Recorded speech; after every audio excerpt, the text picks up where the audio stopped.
पन्नपुर नाम के एक गांव में शादी चल रही होती है। वाह, मजा आ गया फूफा जी। शादी में क्या खाना बना है, बाराती तो उंगलियां चाटते रह जाएंगे। हाँ, तुमने सही कहा, पनीर की सब्जी का तो कोई जवाब ही नहीं। दूसरी तरफ पंडित जी फेरों की तैयारी कर रहे होते हैं कि तभी वहाँ एक चुड़ैल आ जाती है। अरे मर गया रे, ये चुड़ैल यहाँ क्या कर रही है? अरे दिवाकर जी, ये आपकी कौन सी रिश्तेदार है? अरे मुझे क्या पता, क्यों भाग्यवान, कहीं ये तुम्हारे मायके से तो नहीं आई है?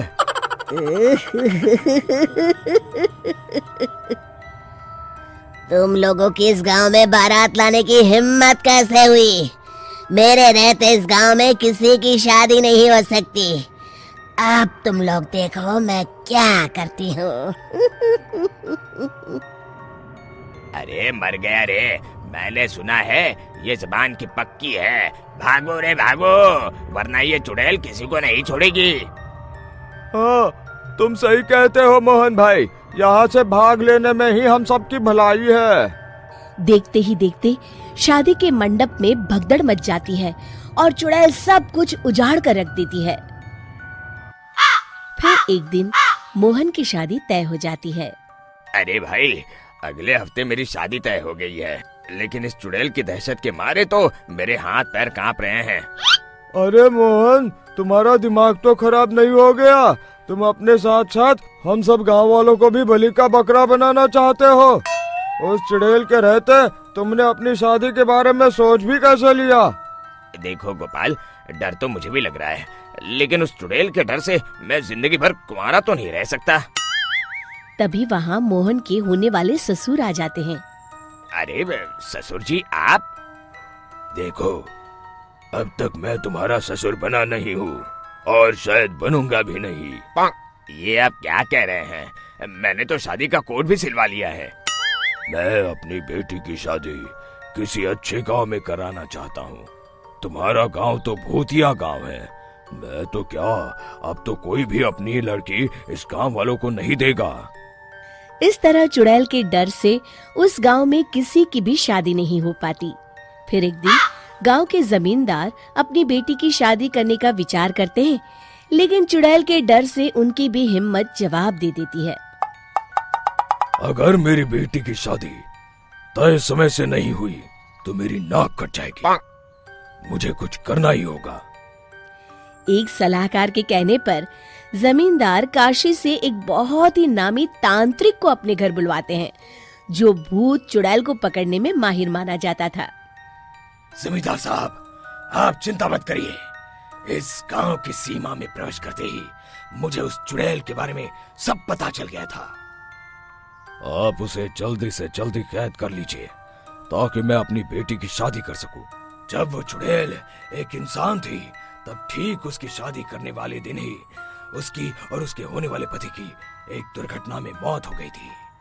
उसका होने वाला पति आज भी भूत बनकर जंगल में भटकता है। इसलिए जब तक चुड़ैल की शादी नहीं हो जाएगी, वो किसी और की भी शादी नहीं होने देगी। ये आप क्या कह रहे हैं? अगर वो भूत भी हमारे गांव में आ गया, तब हमारा क्या होगा? ये आदमी बीच में बहुत बोलता है, इसे बाहर निकालो। उसके बाद तांत्रिक बताते हैं कि अगर उस भूत के साथ चुड़ैल की शादी करा दी जाए तो वो चुड़ैल हमेशा हमेशा के लिए उस गांव को छोड़कर चली जाएगी। जमींदार साहब, आप अपनी बेटी की शादी की तैयारी शुरू कर दीजिए। मैं कुछ गांव वालों को अपने साथ लेकर उस भूत को ढूंढने जंगल की ओर जाता हूँ। इस तरह जमींदार निश्चित होकर अपनी बेटी की शादी करवाने लगते हैं, लेकिन तभी वहाँ चुड़ैल आ जाती है। मैंने तुम गांव वालों को समझाया था ना कि इस गांव में कभी कोई शादी नहीं करेगा। लगता है तुम लोग मुझे हल्के में ले रहे हो। चुड़ैल जमींदार की बेटी को उठा लेती है।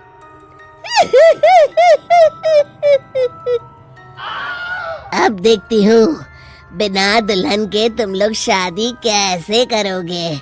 मैं इसे अपने साथ ले जा रही हूँ। छोड़ मुझे, पिताजी, मुझे बचाइए। अरे कोई मेरी बेटी को बचाओ। तभी तांत्रिक उस भूत को लेकर वहां पहुंचता है। अरे भाग्यवान, रुको, इन मासूमों को परेशान मत करो, मैं आ गया हूँ, अब तुम मेरे साथ चलो। चुड़ैल बहुत खुश हो जाती है। आप आ गए, चलिए अब हम मंदिर में चलकर शादी कर लेते हैं। अरे अरे अरे अरे, ये क्या कह रही हो? मंदिर में जाके दोबारा मरना है क्या? चलो, आज से हम जंगल में रहेंगे। चुड़ैल चली गई, अब मेरी शादी हो जाएगी। इस तरह सभी गांव वाले खुशी से झूमने लगते हैं।